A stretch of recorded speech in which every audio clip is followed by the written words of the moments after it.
Samina. Samina ang aking ngalan. Avisala Eshma, Samina. Sa mga kwento mo.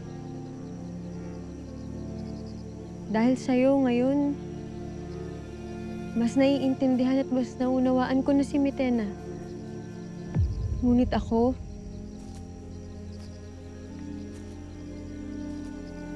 naniniwala ako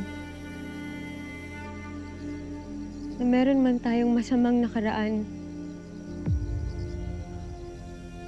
tayo pa rin ang may hawak na magiging pagkatao natin. Kaya kung si Mitena meron man siyang pinagdadaanan na malungkot, hindi yun sapat na rason para maging malupit siya. Hindi yun sapat na rason para ibuhos niya sa buong Encantadia ang lahat ng galit at ang lahat ng sama ng loob niya.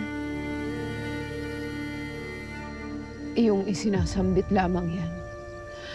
Sapagkat hindi mo batid ang nararamdaman ng isang naulila.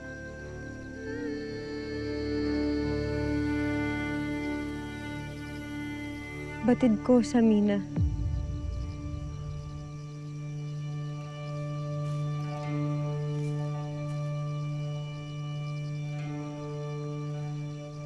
Naiintindihan ko, Samina. Pagkat ako man ay lumaki ng walang mga magulang. Pagkat ako man ay lumaki sa pangangalaga ng iba.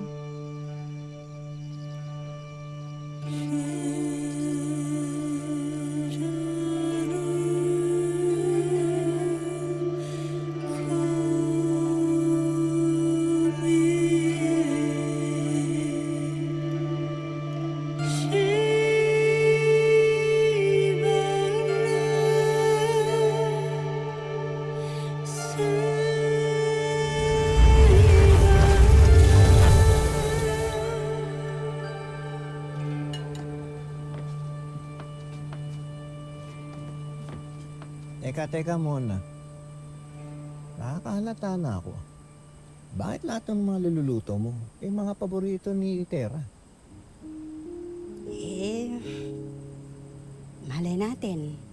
Bigla siyang umuwi. Lahat yan sasalubong sa kanya.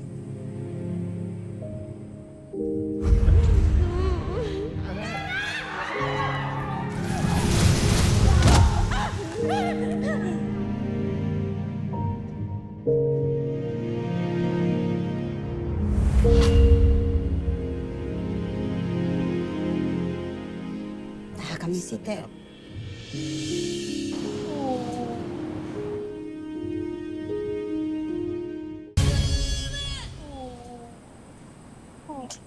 Hayaan mo, anak. Alam mo, makakasalo rin natin si Tera. Uuwi rin naman siya sa atin eh.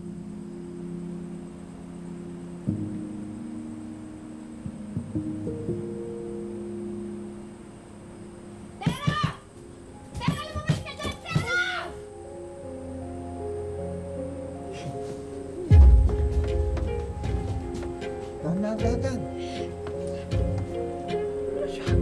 Para siya lalabas. Nasa Encantadia na nga. Ano ba yan? Pinag-iisip.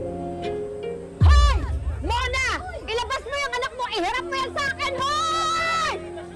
Mona! Ito mag-iskandalo, oy! Ano? Ilabas mo yung anak mo! Ilabas mo! Wala siya rito. Umalis ka na. Hoy! Huwag kang bastos! Kinakausap pa kita, ha? Ayaw mo ilabas? Ako ang papasok! Sandali. Wala nga dito yung apo ko. Ano sa tiyahin niya? Ano ba talagang gusto mo sa kanya? Kasalanan ng apo mo kung ba't nakakulong ang asawa ko! She ruined our family! Ano sabi mo? Yung asawa mo, kaya nakakulong dahil masama siyang tao. Huwag mong sisisihin ang anak ko. Ikaw, dapat ka ring makulong dahil nakinabang ka sa kasamaan ng asawa mo. Ah? Talaga? Talaga? Talaga? Ha? Talaga? Ah!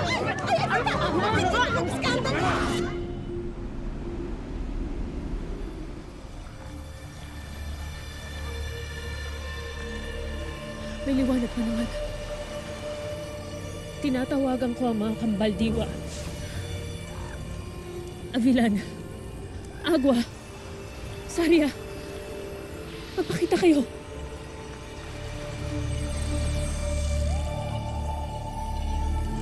Wala na. Wala na sila, Sangre Perena.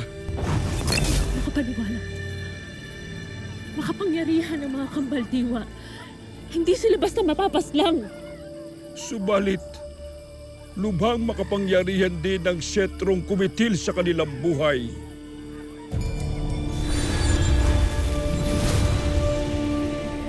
Alipato, maaari magamitin mo ang iyong natitirang kapangyarihan upang ibalik ang mga kambaldiwa.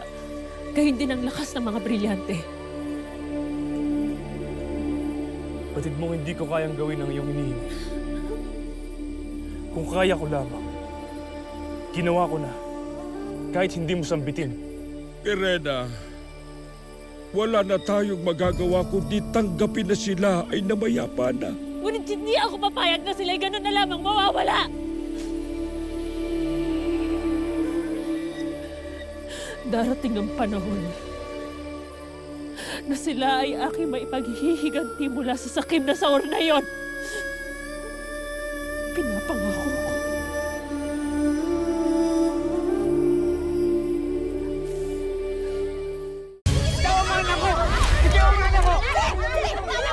Ilabas mo yan! Sige! Para makulong ka! Lahat kayo makukulong! Relax. Uy, hindi na uubra dito yung style nyo. Sirang-sira na kayong lahat. Hindi kami takot sa inyo! Kaya ikaw, umalis ka na. Huwag ka nang bumalik pa rito para sisihin lang si Tera ko. Layas! Layas!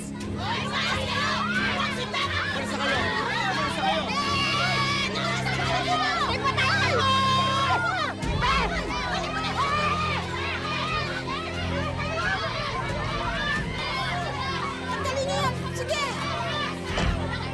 Sige ba? Balik ka! Okay ka lang ba? Fabian, sige. Kahit kailan, hindi ako pinabayaan ng mga taong nagpalaki sa akin. Kapag merong mga gustong manakit sa akin, palagi nila akong pinoprotektahan. Mapalad ka kung gano'n.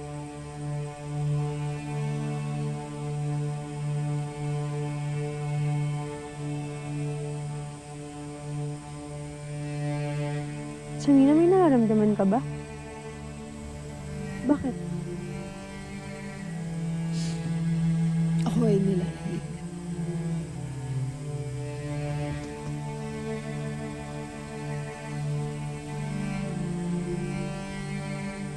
Ano ang iyong ginagawa? Kinakapa ako kung may sakit ka.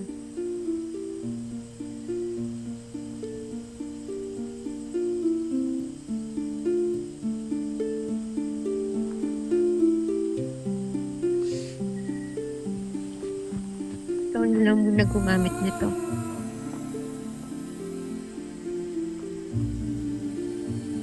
Dahil maalinsangan naman, ayos lang ako.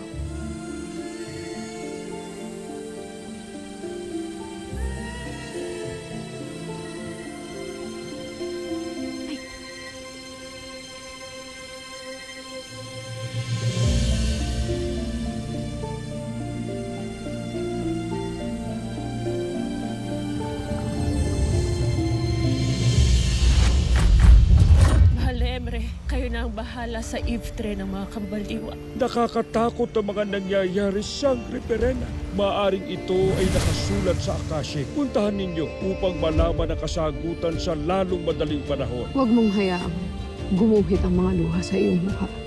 Kahinaan ng pagdamis. Hindi kahinaan ng umiyak. Hindi kahinaan ang magpakita ka ng pagpapahalaga at ng pagmamahal sa iba. Mahal, wala si Mitera sa Adamia o sa anumang kaharian. Maski ang mga labi niya hindi matagpuan. Ibang tumatagal. lumalaki rin ang pagkakataon na manumbalik ang dating lakas ni Mitena. Anong lakas lang yung pinag-aalalain mo? Wala na siyang kapangyarihan. Ang tunay na may kapangyarihan ay yung mga may hawak sa natitirang mga brilyante. Mga sangre. Panahon na para lusubin ang Asilades.